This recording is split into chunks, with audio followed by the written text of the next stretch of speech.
am talking about protein and why it is the ultimate fat loss hack for women over 40. I am going to go into the why, the how, and what you need to make protein work for you if fat loss if it is a goal, or if you just want to optimize your health and your longevity and your body composition. So just quickly, this is for you if you are struggling to lose body fat even though you're eating healthily and exercising. If you often feel hungry when you're trying to lose weight, if you get those cravings around 3 or 4 o'clock in the afternoon, that is a really good telltale sign that you need a bit more protein. If you're successful in sometimes losing weight, but only to put it back on again, and that maintaining or building muscle becomes even more important as we age, but it also becomes harder as we age, and you're not sure how to maximize your nutrition to get the most out of this. Protein is an absolute game changer when it comes to all of these things. And if you're a woman over 40 and your feed isn't already, your social feed is not already filled with protein and strength training videos, then you've probably been living under a rock. So this is something we're all hearing a lot about, but I understand that you might still have misgivings about it, that you might think, oh, won't it make me put on weight if I eat more protein, or make me too muscly, or maybe you just don't know really how to make it work for you. So I'm going to cover all of those things today, and then, like I said, if you have a question, please leave it in the comments and I'd love to answer that. So if you're anything like me, growing up in the late 90s, if you're a teen / early 20s, in the 90s and the early 2000s, it was all about low fat. So if you wanted to lose weight, it was about cutting your portion sizes, limiting your fat, and making sure that you were just eating less, basically. It was just all about less. Back in my early 20s when I started dating my husband, I remember we'd go out to dinner, and if we'd order a steak, I would cut my steak in half and give him half my steak, and I'd still eat the chips and the salad, of course, but not anymore. Now I know better, and my eating habits are very different.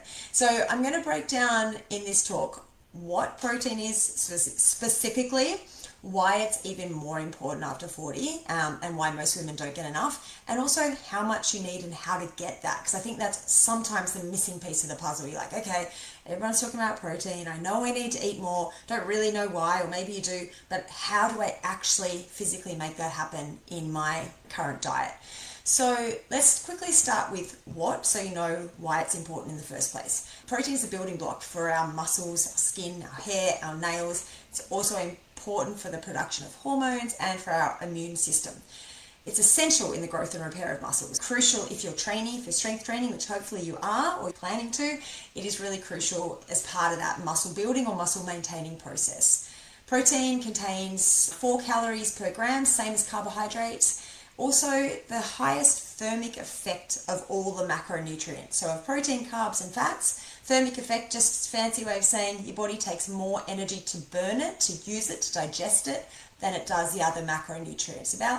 We think about 20 to 30% of the calories ingested from protein are required just in the process of digesting it. So as opposed to carbohydrates and fats, much lower. They're more around like 5 to 10%. So it gives a bit of a temporary boost to metabolism, slight energy increase when we're eating more protein, but also we know we're not digesting, absorbing all of the calories, unlike carbs and fats. So almost all foods contain some protein, but some sources are obviously much better than others. So I'll go into that a little bit too. But again, if you have questions, please feel free to leave a comment. All right, let's get into so that's the what. Why should you care? Like, why should you even bother focusing on this? Like, it's a bit of a hassle to change the way you eat, change your diet, your nutrition, so why should you care?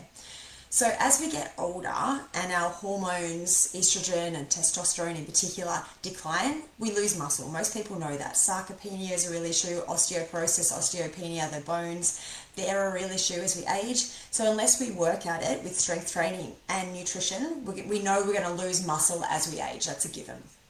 We also become less efficient at utilizing the protein we eat as we age because of that loss of estrogen.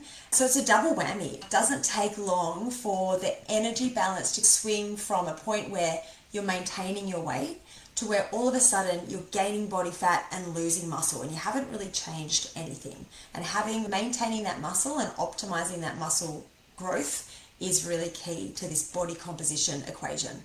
So protein plus strength training, of course, is the messenger that tells the body to build muscle and not store fat. There's been some interesting studies where people ate more protein without doing any extra training and they still gained muscle and lost fat. Obviously, in an ideal world, you're going to do both, but if you were to had to pick and choose between one or the other, we know that eating more protein is going to have benefits in and of itself. Other reasons that protein really helps if fat loss is one of your goals. When you're losing body fat, what we really want to do is maintain muscle mass. If you're losing weight, we don't want to just indiscriminately lose anything. We don't want to lose our bone mass. We don't want to lose our muscle mass. Water weight doesn't impact our body composition. We want to lose body fat primarily. More muscle equals higher metabolism. And consuming sufficient protein and strength training are the keys to having that more muscle. Most people who want to lose fat are potentially under-muscled. And so one helps the other. Having more muscle helps lose body fat. Losing body fat helps you have more muscle if you do it the right way. Protein is also, this is the other reason it's really helpful in a calorie deficit situation if you're trying to lose body fat, because protein is the most filling, the most satiating of all the macronutrients. So it helps keep you full for longer, which is really important when you're losing weight and in a negative energy balance. So in a calorie deficit, therefore you're eating fewer calories than your body would require to maintain where it's at. It mitigates against hunger and craving. So obviously, it's going to be easier to maintain fat loss and maintain a diet or a calorie deficit if you're not constantly starving. And so having enough protein is really key in that equation. Let me quickly chat about how much is enough, because I think this is one of the other things that causes a bit of confusion, is often debated, because if you look at the dietary guidelines, like what is sufficient protein, you might read anywhere from around like 0.8 grams of protein per kilogram of body weight is sufficient, right? That's a minimum daily requirement. So people are like, why do I need to eat more than that? But after 40, an optimal amount for building muscle tissue or even just maintaining what we've got and healthy hormones and a healthy immune system, we think is more like around 1.6 grams of protein per kilo of body weight to up to about 2.2 grams of per kilo of body weight. So if we look at that in real terms, if there's a woman who's 60 kilograms, and we're going to use just easy maths here, with 1.6 times 60, 96 grams of protein, so a minimum up to about 132 grams of protein per day would be the range that we want to get to optimize this muscle protein synthesis, particularly if you're weight training, and which again, like hopefully you are, or that's the plan to start doing some strength training, then we're maximizing holding onto that muscle and not losing it as we age. Just to quickly clarify as well, if you're new to protein and strength training, if you're new to all of this, then really important to note that when I talk about 132 grams of protein, sometimes there's confusion. People think if I eat a chicken breast that's 130 grams, that's protein. Is that enough?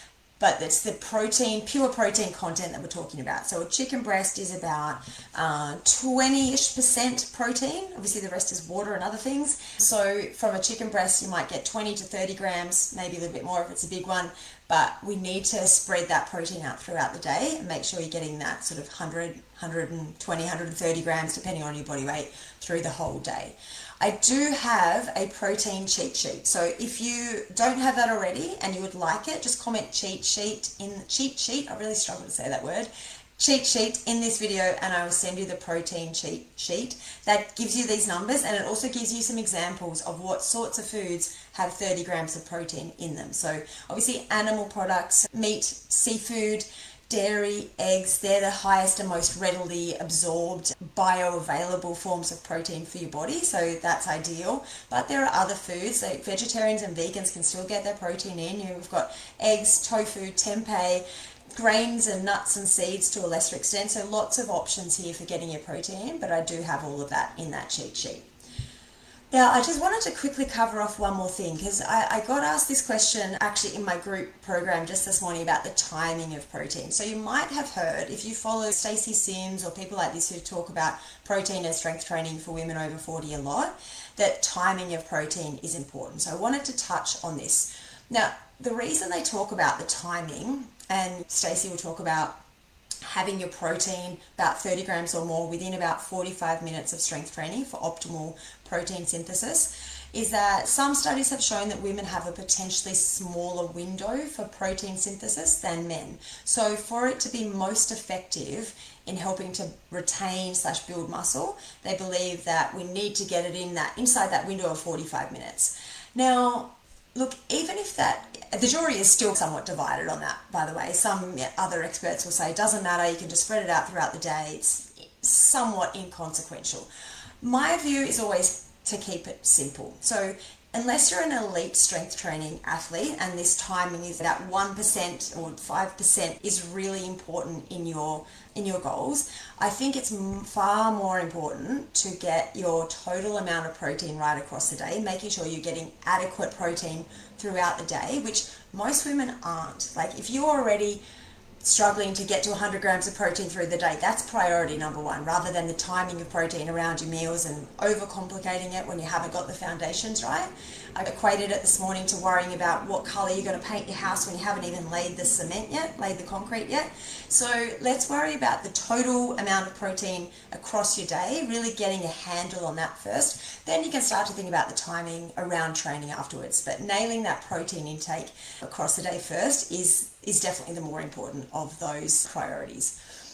Hopefully that gives you a really good summation of what it is, why it's important, how you get it into your day. So let me know if you do have any questions, because it's something I'm very passionate about, getting this message across to women. It is a real game changer when it comes to body composition, health, longevity, avoiding osteoporosis and sarcopenia, all of those health related issues that we are headed for if we don't do something about it.